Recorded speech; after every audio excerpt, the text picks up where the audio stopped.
Hello students, आप सबका एक बार फिर स्वागत है मेरे YouTube चैनल पर। स्टूडेंट्स, आज की इस वीडियो में हम बात करेंगे ड्रग्स एंड अल्कोहल अब्यूज के बारे में। ड्रग्स क्या होती है और ड्रग्स को किस तरीके से हम यूज कर रहे हैं।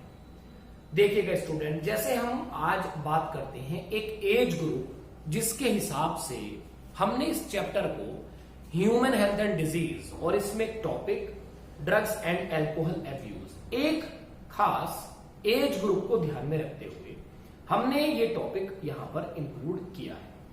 अब इसमें हमें बताया जाएगा कि ड्रग्स क्या होते हैं और ड्रग्स को हम कैसे लेते हैं, और फाइनली नाउ ए डेज ड्रग्स का क्या यूज और उससे ज्यादा इसका मिसयूज किया जा रहा है, जिससे हमारी बॉडी पर क्या इफेक्ट पड़ते हैं। और अगर हम एग्जाम की बात करें तो नीट में भी इस टॉपिक से क्वेश्चन आते हैं। चलिएगा शुरू करते हैं। सबसे पहले देखिएगा, जब हम ड्रग्स की बात कर रहे हैं तो हमें पता होना चाहिए हमें मैक्सिमम जो ड्रग्स हैं वो हमें किससे मिलती हैं, वो हमें प्लांट्स से मिलती हैं। जैसे हम बात कर सकते हैं लीफ से हमें मिलती हैं, इन्फ्लोरेसेंस की हम बात कर सकते हैं, लेटेक्स से हमें मिलती है। तो generally the drugs which are commonly The drugs which are commonly abused are opioids, cannabinoids and coca alkaloids. Students, normally हमने आपके सिलेबस के हिसाब से हमें यहां पर 3 कैटेगरी की ड्रग को पढ़ना है, जिसमें सबसे पहली कैटेगरी जो हमारे पास है वो ओपियोइड्स है, दूसरा हमारे पास कैनाबिनॉइड्स है और तीसरा हमारे पास क्या है, कोका एल्केलॉइड्स। हमने इनको अलग अलग डिवाइड किया है। अलग अलग डिवाइड करने का मतलब ये है इनके फंक्शन भी अलग अलग है, एज वेल एज ये हमें अलग अलग सोर्स से मिलते हैं। अब देखिएगा, जैसे ही हमारे सामने टर्म आती है ड्रग्स, तो हमारे ध्यान में आता है ड्रग्स हमें रिलैक्स फील कराएगी, हमारी बॉडी में जो प्रॉब्लम है हमें उस प्रॉब्लम को दूर करने का काम करेगी। अब फॉर एग्जाम्पल जैसे मॉर्फिन की बात करें, हम कोडाइन की बात करें, तो मॉर्फिन उन लोगों को दी जाती है जिनकी सर्जरी हुई है और बॉडी में उनको ज्यादा पेन ना हो, उनको ज्यादा दिक्कत ना हो, तो उनको डॉक्टर मॉर्फिन देता है। कोडीन किसमें दी जा रही है? कोडीन आजकल क्या है, यूज होती है कफ सिरप बनाने में। अब जैसे हम मॉर्फिन लेते हैं, हम कोडीन लेते हैं, तो उसके बाद हम रिलैक्स हो जाते हैं बहुत, हमारा नर्वस सिस्टम बहुत रिलैक्स हो जाता है और हम आराम से सो जाते हैं। अब कुछ लोग इसी चीज को लेकर बार बार उस ड्रग को, उस मॉर्फिन को, उस कोडीन को लेना शुरू कर देते हैं। जैसे अगर हम कोडीन की बात करें तो कफ सिरप जो दी गई है कफ से रिलैक्स के लिए, तो कई बार कुछ लोग उस कफ सिरप को दिन में 4 बार, 5 बार, 6 बार और 10 बार पीना शुरू कर देते हैं, जिससे लगातार ऐसा बना रहता है कि हम बेहोशी वाली हालत में जा रहे हैं, मतलब हमें नींद भी आती रह सकती है। तो इसी को कहा जाता है मिसयूज। जैसे नाउ ए डेज कुछ एथलीट अपनी बॉडी का रिदम बढ़ाने के लिए ऐसे दवाइयों का यूज करते हैं। इंस्टेंट वो किसी स्पोर्ट्स एक्टिविटी में पार्टिसिपेट करने जा रहे हैं और उससे पहले वो इस टाइप के केमिकल को अपनी बॉडी में इनटेक कर लेते हैं। बहुत सारे मेथड है, इसको ओरली भी लिया जाता है, स्नोटिंग नोज के थ्रू भी लिया जाता है, और इंजेक्टेबल वो इसको इंजेक्शन की फॉर्म में भी लेते हैं। तो हम जिन मेन कैटेगरी की बात कर रहे हैं, opioids, cannabinoids and Coca alkaloids, तो इस वीडियो के पार्ट में हम एक एक करके इन ड्रग्स के बारे में बात करेंगे। दूसरी चीज हमारे पास ये है, These are obtained from flowering plants. Normally अगर ड्रग्स के बारे में कहा जाए तो हमें फ्लावरिंग प्लांट से ही मिलते हैं। जैसे कि यहां पर भी एक एग्जांपल आपको दिखाया गया है, ये फ्लावर है, तो ऑब्वियस सी बात है फ्लावरिंग प्लांट से ही हमें ये ड्रग्स मिल रहे हैं। अब जैसे आप कहते हैं, हमने एक टर्म सुनी है सेडेटिव। सेडेटिव किसको कहा जाता है? Drugs that reduce excitement, anxiety, relax body and sleep induce को आप हिप्नोटिक ड्रग्स भी कहते हैं।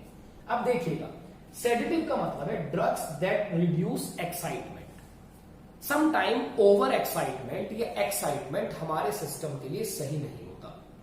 एक्साइटमेंट में हमारे बीपी पर असर पड़ता है और हमारे रेस्पिरेटरी रिदम पर।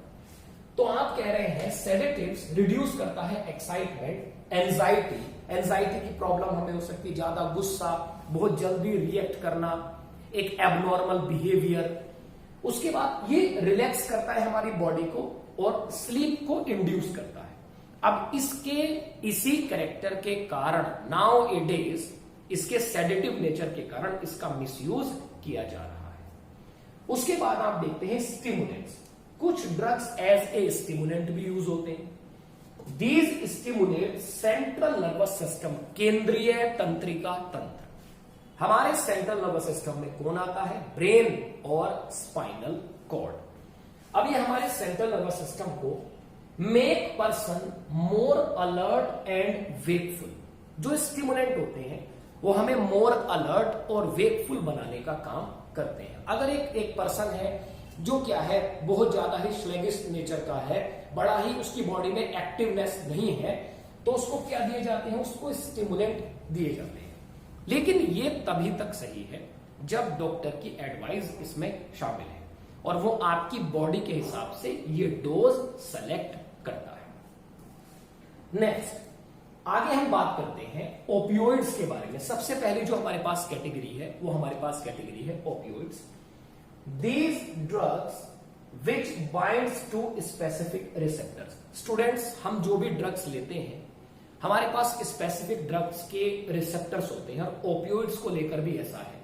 ओपियोइड्स के रिसेप्टर प्रिंसिपली प्रेजेंट होते हैं present in our central nervous system, जहां पर ब्रेन और स्पाइनल कॉर्ड आता है, एंड गैस्ट्रोइंटेस्टाइनल ट्रैक्ट। इसको डाइजेस्टिव ट्रैक्ट कह लीजिएगा या जीआई ट्रैक्ट, गैस्ट्रोइंटेस्टाइनल ट्रैक्ट। यहां पर ये रिसेप्टर प्रेजेंट होते हैं ओपियोइड्स के। ये क्वेश्चन एग्जाम में भी आ सकता है। एग्जाम में डायरेक्टली क्वेश्चन आता है ओपियोइड के रिसेप्टर कहां प्रेजेंट होते हैं, आप अपना आंसर ये दे सकते हैं। Heroine commonly called smack, heroine को हम कॉमनली स्मैक कंसिडर करते हैं, इज केमिकली डाइएसिटाइल मॉर्फिन। डाइएसिटाइल मॉर्फिन का मतलब है इसका जो केमिकल स्ट्रक्चर है, डाई मतलब दो एस्टर बॉन्ड से मिलकर बनता है। नॉर्मली अगर हम केमिकल स्ट्रक्चर की बात करें तो आप केमिकल स्ट्रक्चर भी देख पा रहे हैं, केमिकल स्ट्रक्चर ऑफ मॉर्फिन, और ये ओपियम पोपी प्लांट है जिससे हमें ये मिलता है। दूसरी बात देखिएगा यहां पर, तो हमने कहा commonly डाइएसिटाइल morphine which is white होता है, आउडरलेस, इसकी कोई स्मेल नहीं होती है, bitter crystalline compound, this is obtain bye acetylation of morphine.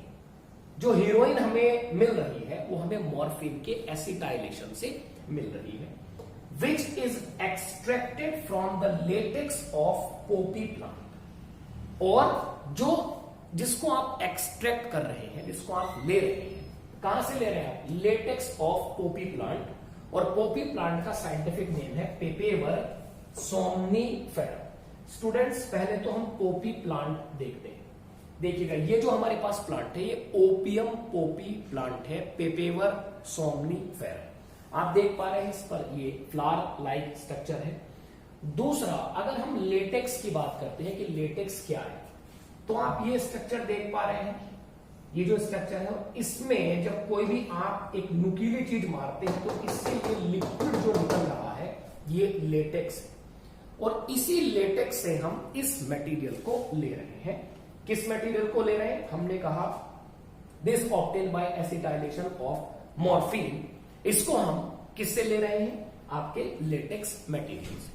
तो हमसे कई बार ये भी पूछा जाता है कि डायरेक्टली ये आपको कहां से मिलता है, तो आप बता सकते हैं latex of Poppy plant, पेपेवर somniferum. उसके बाद देखिएगा रूट क्या होगा, इसको हम कैसे लेंगे? Generally taken by snorting and injection. Snorting का मतलब होता है जैसे अक्सर हम किसी मूवी या सीरीज में देखते हैं, नोज, इसको नोज से लिया जा रहा है, नोज से तेजी से खींचा जाता है, इसको हम स्नोटिंग कह रहे हैं। और इंजेक्शन, इसको इंजेक्शन के थ्रू भी ब्लड में डाला जाता है। उसके बाद ये एक्शन क्या करेगा, पेन किलर की फॉर्म में काम कर रहा है। मॉर्फिन पेन किलर का ही काम करता है, एनाल्जेसिक पेन किलर ही है, दर्द निवारक। Slow down the body function, ये हमारे बॉडी फंक्शन को स्लो डाउन करने का काम करता है और हमें बहुत ज्यादा रिलैक्स फील कराता है। डिफिकल्टी इन डाइजेशन, अब अगर मान लीजिएगा इसका ज्यादा यूज किया जाए तो हमारे respiratory system, blood vascular system, हमारे बीपी पर, इवन डाइजेशन में भी प्रॉब्लम आ सकती है। उसके बाद है effect on the body, loss of interest, weight loss भी हो सकता है। लॉस ऑफ इंटरेस्ट की बात है, एक पर्सन अपना इंटरेस्ट, अब इस दवाई को लेकर उसका माइंडसेट ऐसा हो चुका है कि जब ये दवाई मेरी बॉडी में आएगी इसका मतलब मैं तभी अच्छे से रिएक्ट कर पाऊंगा, और इन केस ये दवाई उसको नहीं मिलती है तो वो अजीब सा बिहेवियर करने लगता है।